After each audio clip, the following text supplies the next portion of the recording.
digital technology is a supplement to human interaction, not a replacement to human interaction. If that phone is in proximity to the child, there's a good likelihood that that child is going to be somewhat distracted by even the knowledge that that phone is only a step or two away. We have already started to create stigma around this word loneliness, when loneliness is really just like being thirsty or hungry. When you're thirsty, you get something to drink. When you're hungry, you get something to eat. When you're lonely, hopefully, before it becomes chronic or persistent, we seek connection with a family member, with our dad, our mom, our aunt, our uncle, our grandparents. Welcome to The Power of Family, the podcast where we help families talk, listen, and connect across generations.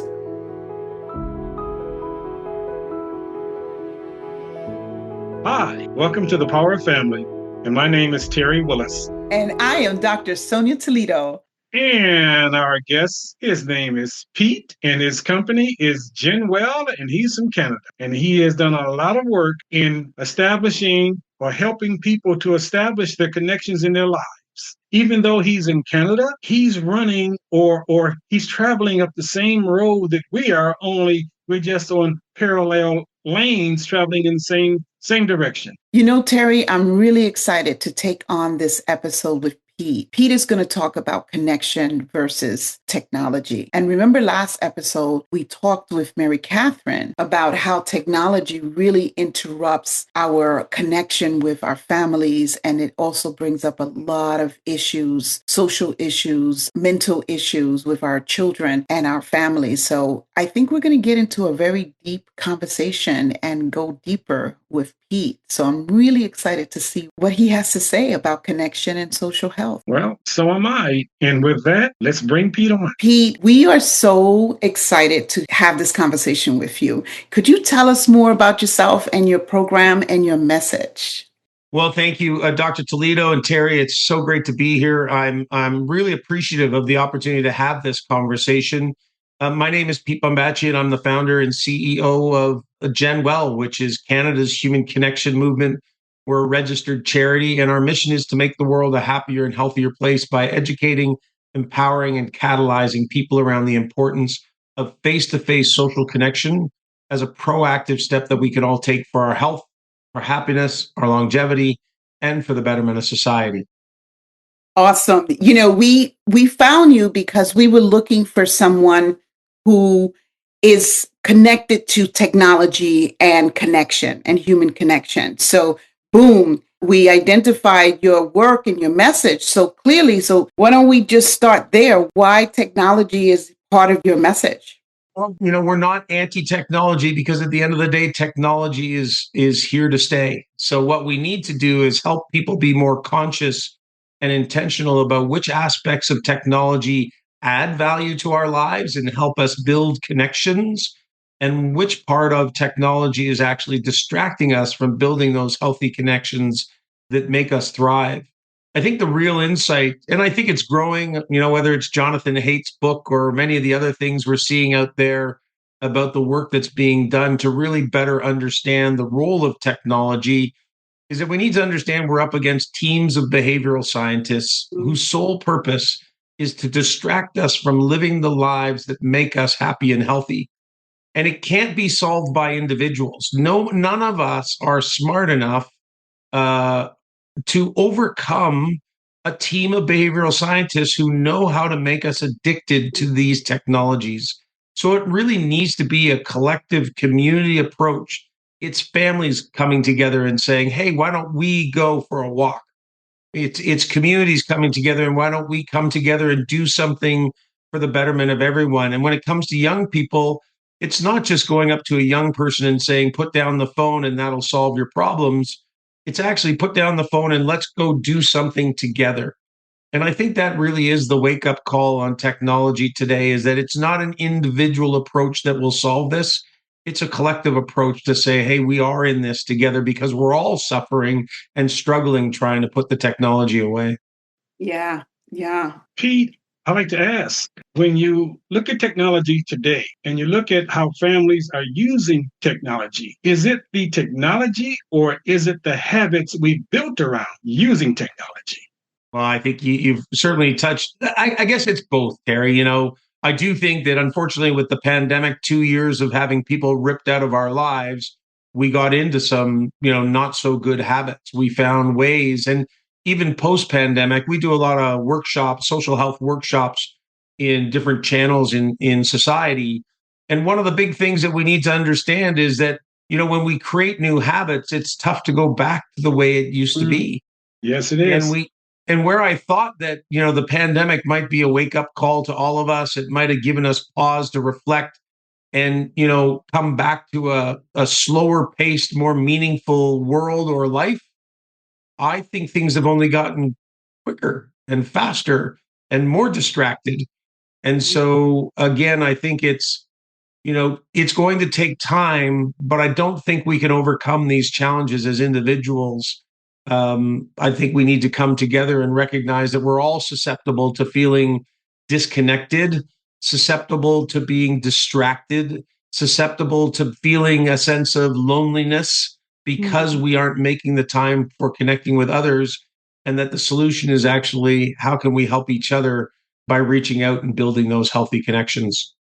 You're setting such a stage on what the pandemic has actually unraveled and revealed about us and humans and the art of connection. So I'm excited that you're going in this direction because I work with youth development all the time and I find that our young adults are missing this connection, and not only that, language, like dialogue is missing in the space. Is I ask a question and you get like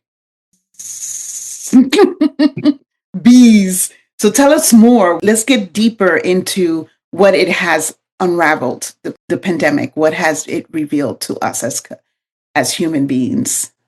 Well, I think honestly, what I think, Dr. Toledo, is that I think the pandemic just revealed all the scars, the deep entrenched habits, routines, and damage that had been started a long time ago. Even before technology. You're probably familiar with Bowling Alone, Robert Putnam's book that kind of brought this entire conversation to the forefront.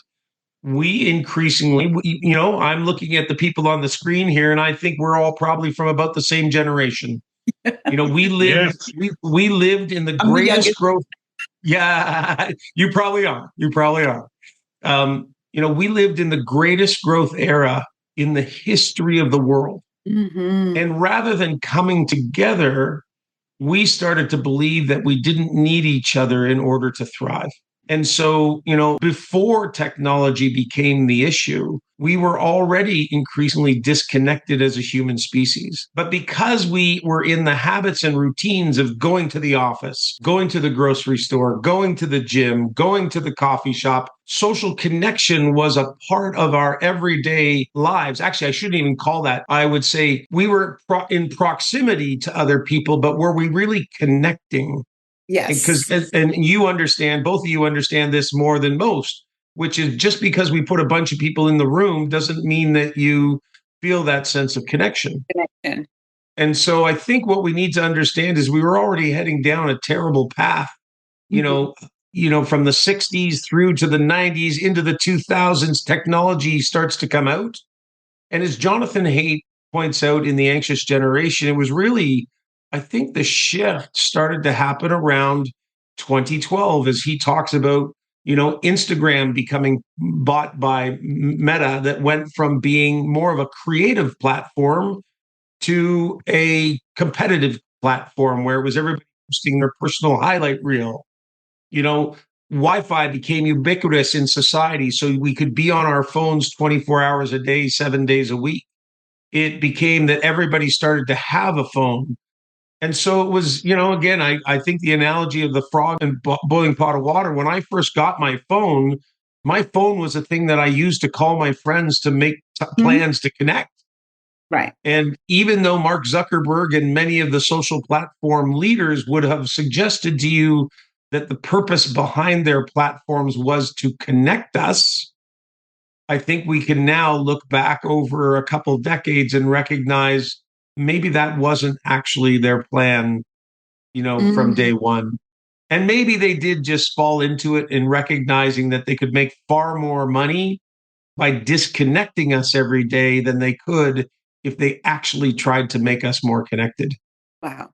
And there is an illusion there, and I wouldn't say a total illusion of disconnection, but there is a connection that has happened. I know I could relate to this, of being connected with people in my world, in my past, that I would not necessarily be connected with unless, I had Facebook, right? Because now I see, oh, they're having babies. Oh, they got married. Oh, they did this. But the connection that you're talking about is the connection of human one-to-one. Let me get to know you. Let me understand you. Let me know who you are. That's the connection we're talking about. So I don't want to say, oh, no, but I'm connected to all these people. Yeah, it's an illusion that you have 600 followers, but that doesn't necessarily mean that you're connected human-like. What we believe at Gen Well is that digital technology is a supplement to human interaction, not a replacement to human interaction. And so there was a study at the end of the global pandemic that came out of Montreal that said that face-to-face interaction has 9 times the brain activity as a digital interaction. And we already knew that 80 to 90% of communication was nonverbal. And even though I can see you, and even though we are putting a lot of energy into this conversation, it's not the same as if we were sitting across a table having a coffee, or exchanging dialogues as we're walking into a meeting or out of a meeting. So I think what we are starting to awaken is that those opportunities to be face to face with people really do add a lot of value. And that if all we do each day is spend time digitally connecting, that we will feel more disconnected. The research actually shows that even if we feel almost like we are in person, because look, this conversation, we are all passionate about this conversation. I feel very connected to you too, and we've only chatted for 15 minutes, but even that little separation over time will lead to a feeling of disconnection. And so this is the wake up call, because I think many people who are working remotely and who say they're happy and thrilled, well, maybe some are because they have healthy connections at home. But I think many people are struggling because they don't want to be the first person to say, yeah, actually, I would like to come back.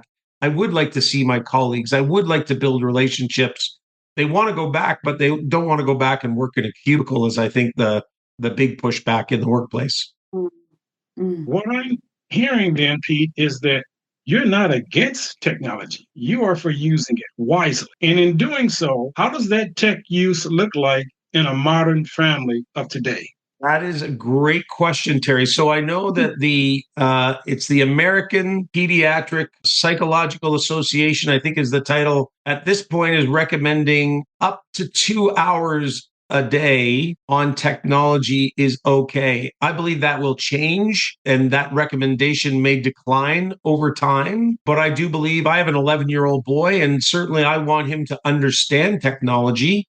I want him to be able to learn. I want him to be able to experience. He could search things around the world. So that's a beautiful thing. But, this isn't, I will say, this isn't rocket science. We've heard this for many years now.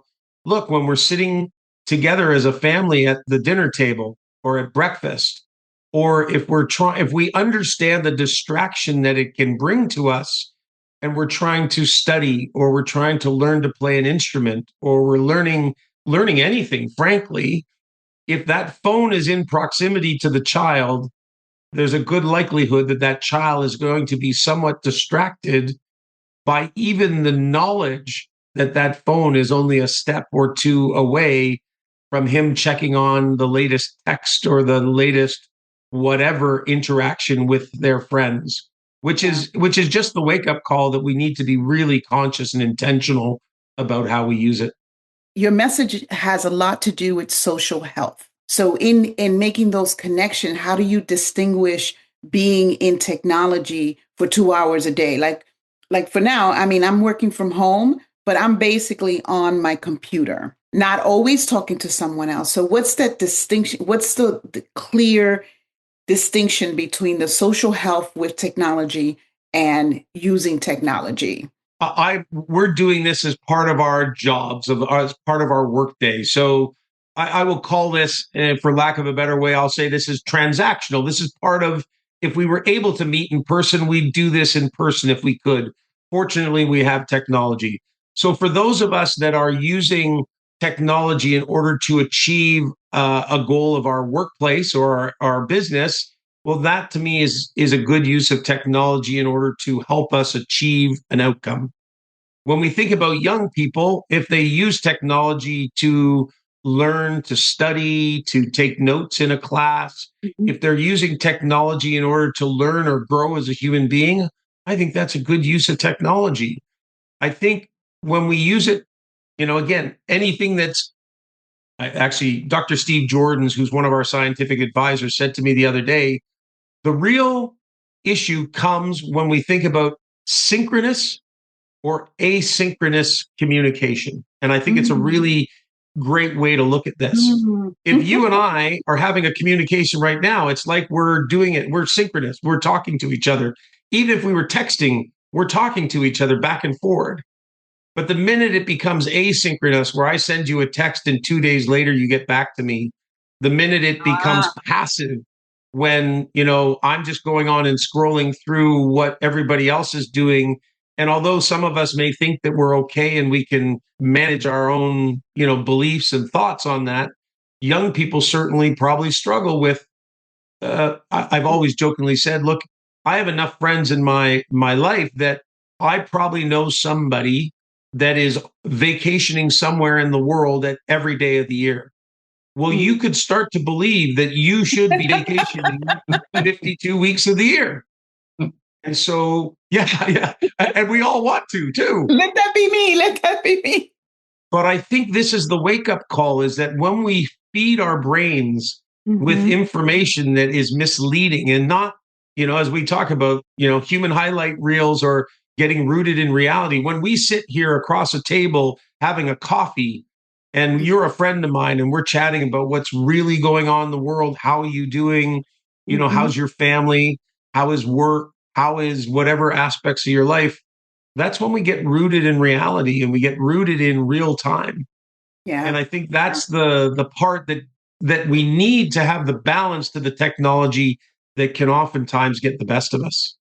Absolutely. Absolutely. Because I'm thinking the human part of us, we're very selective of what we want to show the rest of the world when it comes down to social media, which is okay, right? Because I don't want the world to see all of me. But how do we then bring the connection with people that really matters to us, which is bringing it back to the family? How do we now get grounded in understanding what is it going to take to build more connection within the family? You may be familiar with a gentleman named Robin Dunbar, and Dunbar's number. He's out of the UK, and I think this is a really important thing for people to understand. His concept is that people can only manage 150 relationships in their life at any time. And so people will come in and out. He has close, meaningful relationships. To our tribe is 15, and then there's a circle at 50, and then 150. Of all that concept, I think there's one really important message in this social media world, where oftentimes if we don't get, especially for young people, but older people aren't much better at it. If you don't get 50 likes or 100 likes, if you don't get people, commenting, if you don't have 1,000 followers, then you're not good enough. What Robin Dunbar talks about, we call it the Fab Four. But his research shows that we need 3 to 5 close friends. If we have 3 to 5 close friends, we're rich, because those 3 to 5 close friends are what get us through the ups and downs that life will bring. Whether you're a high school student and you fail an exam, or have a fight with a friend at school and you come home and you've got your mom and your family and they're there, and you can have a conversation and not dwell on what happened that day at school or whatever the incident was. And no different than with adults. If we all have those 3 to 5 close friends, then that will help us be more resilient in everything we do. But I know in the most recent research I saw in the US says, and I'm sure it's no different up here, the most common answer to the question of how many close friends do you have, the most common answer is 0. Not good.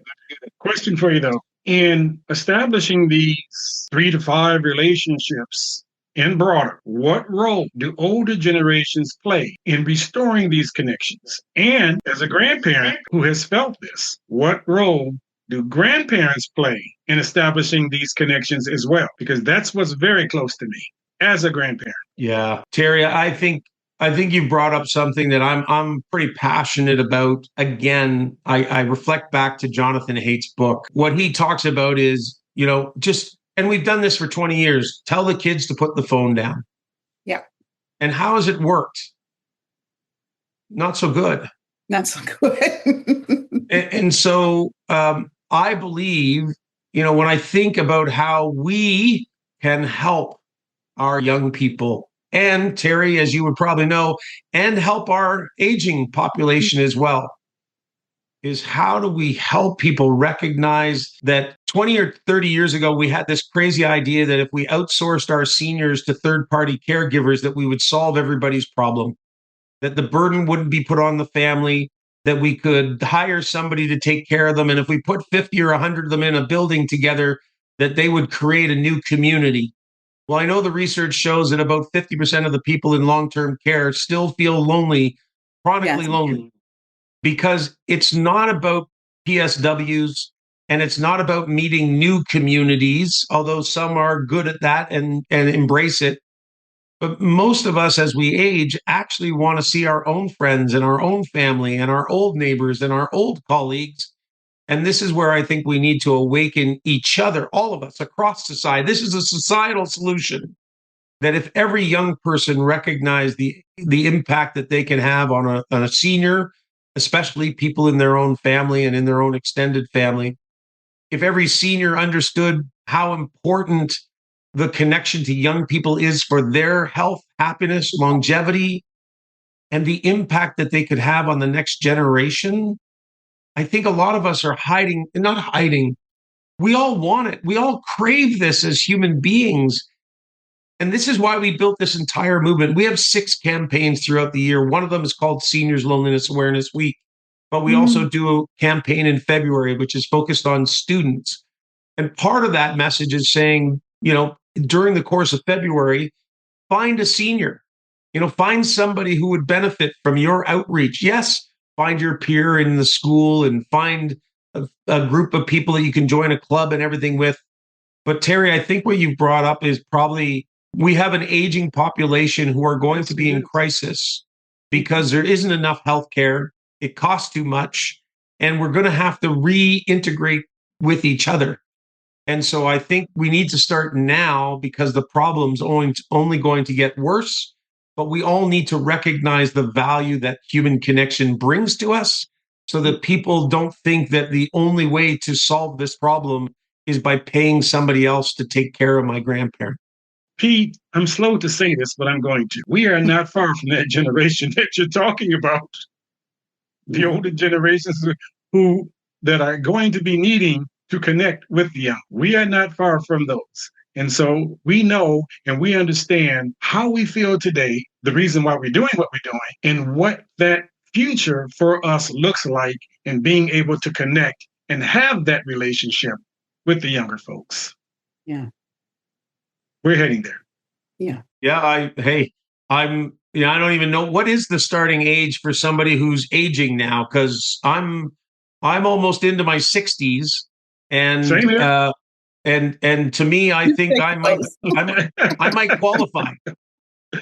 I think. And so, what I was going to say there, Terry, is that again, and I don't know about you, Terry, but I spent a lot of my life, or you, doctor, I spent a lot of my life focused on more, getting more, having more, status, money, stuff. And it wasn't until I left the for-profit world about 15 years ago that I recognized I have a blog that I've never posted, and it's called The Race, that I felt for 25, 30 years I was in a race. And then when I got to the end of the race, I realized there is no end. You will continue. There's a concept called hedonic adaptation, which you may be familiar with, which is whatever you have, you'll eventually get used to that and then you'll want more. Yeah. And this is where we need to all get comfortable that we all, hopefully we certainly probably most of us have enough to make us happy. And we need to find the happiness through our human connections and gratitude and giving and helping and supporting. And so I think this is a really big message for those of us who might have gotten a little distracted along the journey, who now need to really start leaning into these connections, because if we go through the next 10 or 20 years and we are lonely, chronically or persistently lonely, that will not be a positive outcome for anybody. Yeah. And what I hear you saying is that as a family and as an individual, we need to be intentional and clear that what's important to us is the connection with the people that are the closest to us, that matters to us. Like, we need to have it as a purpose, as a clarity, as an intention to say, it's important to me for me to have those connections with my small circle. If we don't say that, then we are easy to be redirected in all kinds of other places because of technology or because of this like thing. I need 600 likes, or I need 100, likes on my posts. So you're focused on the outside, those circles that you mentioned. You're focused all the way out here when we need to be focused in the inner circle with intention. So share with us some, what I say, tips or strategies that you could give to our populations, which is families, on how we could strengthen that family connection.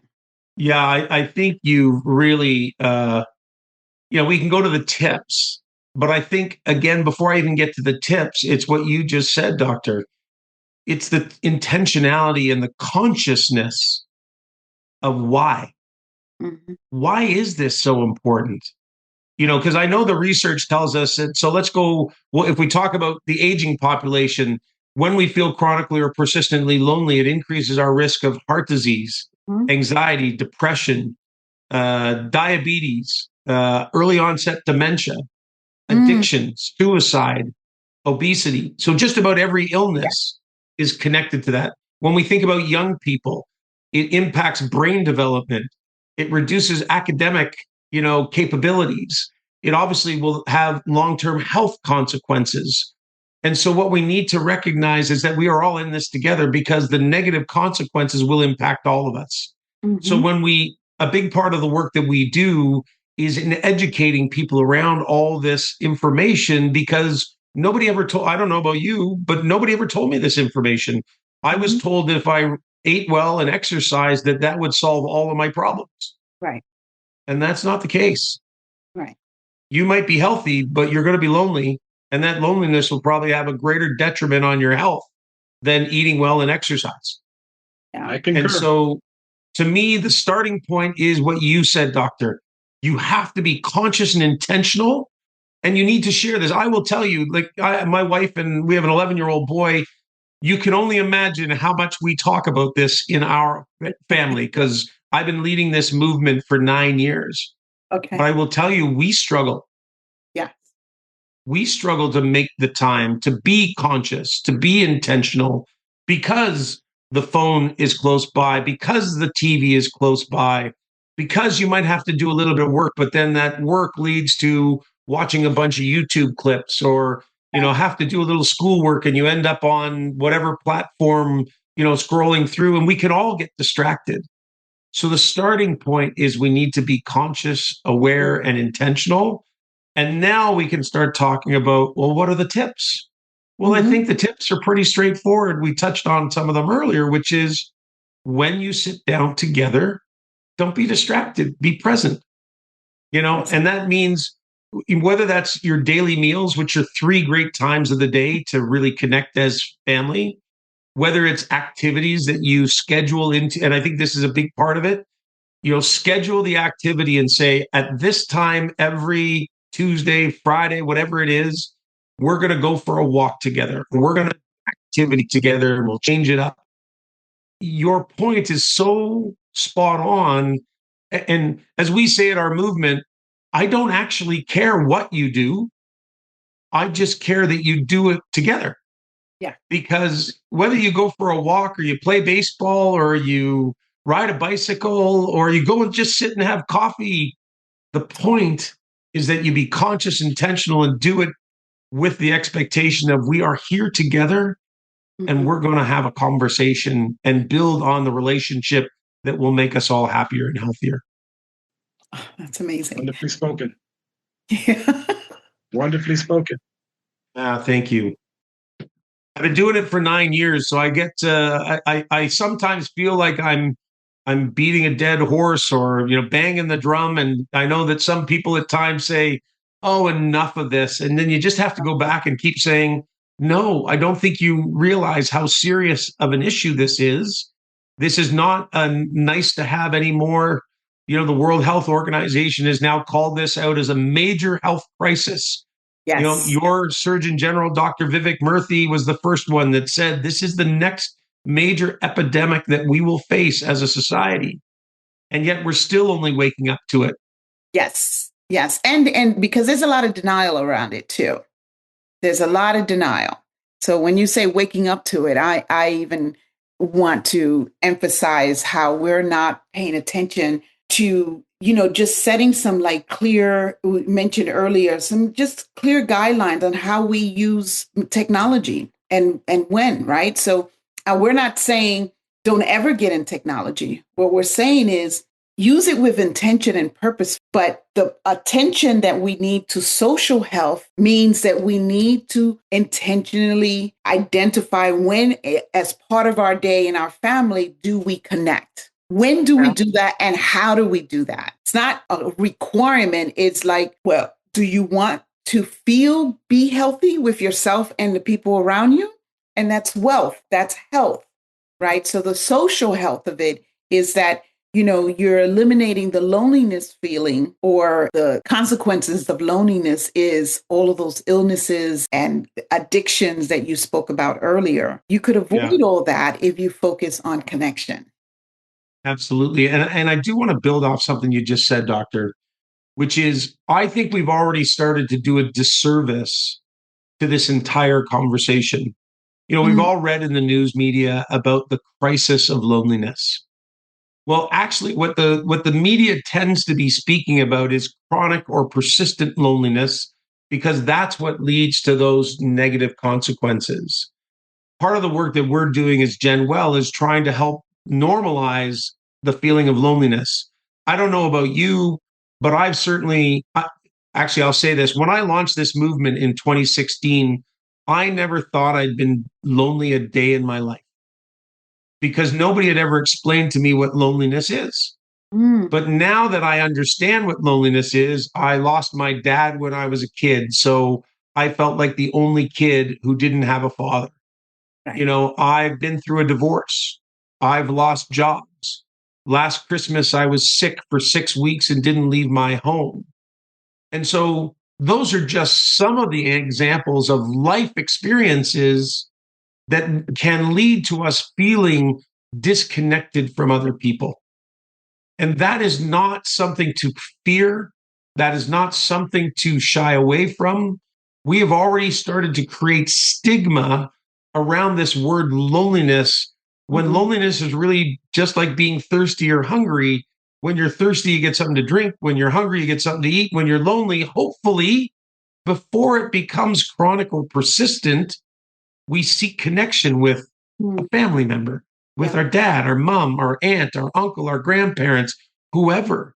The Mhm. point is, we have to make sure that we don't scare people away from having this conversation Yeah. by saying, oh my God, loneliness is a mental health issue or it's a crisis. No, it's not. Yeah. Loneliness is a normal human emotion that we Yeah. will all experience. What we're trying to avoid is chronic or persistent loneliness, the downstream experience that leads to all those issues that we talked about earlier. I love that clarification. Really, really, it's a great qualification because with all of our emotions, right? So, I do focus on emotional intelligence is your awareness of your emotions, right? So when you're aware, it's like, I'm feeling a little lonely. It's like, okay, what is the remedy for that? I'm going to call my sister. or, I'm going to go for a walk, or I'm going to go down to the cafe and hang out with some of my friends that are just, what are you doing? You have to be in action about your feelings. And what is it, first of all, what is it that you want for yourself? Because if you don't claim yourself for joy and connection, you're not going to get it. You got to claim it. You got to want it. And when we know what we want, we take actions on that. Yeah, I couldn't agree more. Can you share a story, a small example where connections made a difference for a community or family? Here's geez, we get emails almost on a weekly basis of different people. But last week, now it may not be directly, Terry, what you're looking for, but last week was Talk to a Stranger Week up here in Canada. That makes a difference. Let me tell you a story that happened. I was in Halifax, Nova Scotia, which is out on the east coast of Canada. And we invited a couple students to come out. What we do on the first day of the week is we go out and we stand on street corners. And we have a camera crew and we have T-shirts that say it's Talk to a Stranger Week. The slogan this year was Small Talk, Big Impact. And so somebody that I know invited their son who struggles with social anxiety to come out and join us on a street corner and see how it would go for them. The boy, who I think is 18 or 19, stood beside me for an hour and never spoke to a stranger. But at the end of the hour, what he did was thank me. And I thought to myself, for what? Like, you didn't talk to anybody. And he said, what you proved to me is that I shouldn't be fearful of talking to strangers, because I just watched you do it for an hour and everybody that you spoke to was nice and kind and was willing to have a conversation. And I had another young girl who said, she came from a small town and this was a big city. Halifax was where I was. And I said to her, hey, do you talk to strangers? And she said, well, I normally do, but since I've come to the big city, I'm fearful. And I said, oh, well, that's a shame. I said, but would you like it if somebody started up a conversation with you? And she said, absolutely. I crave connection. I'm just a little shy to start them now that I'm in a big city. And I know those are related more to strangers than they are to our own family. But I think the wake up call to all of us is, as we begin to understand how fundamental human connection is to our survival and to thriving, more important. I don't just want to get people from zero or from a negative feeling to a zero. I want us to thrive as human beings. And to me, those two examples are, some people are still not recovered from the pandemic. Yes. Some people are still not feeling socially capable. But if we invite them to be part of the solution, if we take them by the hand, or if those of us who feel comfortable doing it, we start the conversation, that we may never know the meaning and the impact that we will have on somebody else's life just because we had a few words with them. And that is what it's all about. Start the conversation. I love that. We could make lifetime friends with people that we just met and start a conversation. That's awesome. Sorry, Dr. Terry, that is going to be our tagline for next year's campaign. The tagline is going to be "Start the conversation." Pete, that is such a beautiful line. Pete, it is our tagline here.